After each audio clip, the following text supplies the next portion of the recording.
So I always knew I wanted to do something with athletes. Even back in high school, whether that was going to be coaching or physical therapy or medicine, ultimately decided that medicine was the route that I wanted to go. And so found a path through medical school and then into family medicine, knowing that ultimately the goal was to specialize in primary care sports medicine to come full circle and be able to work with athletes and take care of people in that regard. So I did undergrad at Pittsburgh State, so it's a little bit of a coming home. My wife's family is from the area. I knew Dr. Zafuda as an undergrad student and pre-med student, shadowed with him, actually had surgery by him at one point. So it was the right fit to get back into this area. And then when the opportunity came up to work with him to pursue that final goal of doing sports medicine and working with not only him in the clinic, but a chance to work with Pittsburgh State, it was just too good to be true almost, and the right fit, and had to go for it. Because of my family medicine background, I can see the patient as kind of the whole rather than just a specific, sports injury or orthopedic injury.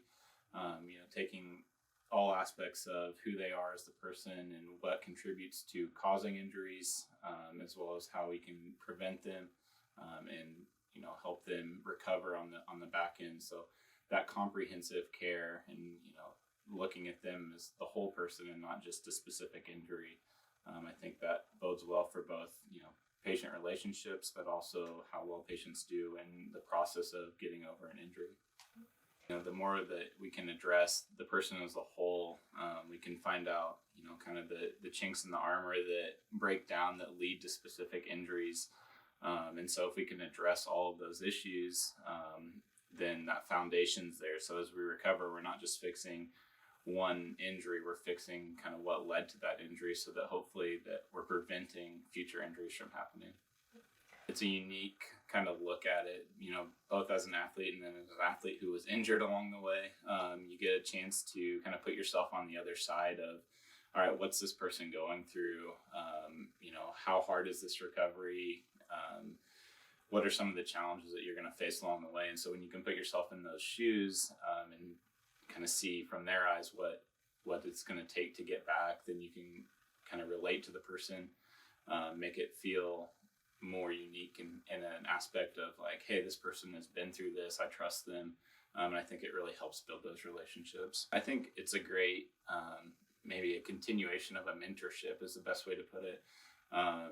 He was one of my earliest mentors in going into the field of medicine, sports medicine. And so now getting the chance to come back and to continue to learn and work alongside him and hopefully bring some new things to the clinic that we haven't been doing before, that we can work together and collaborate and kind of grow this together.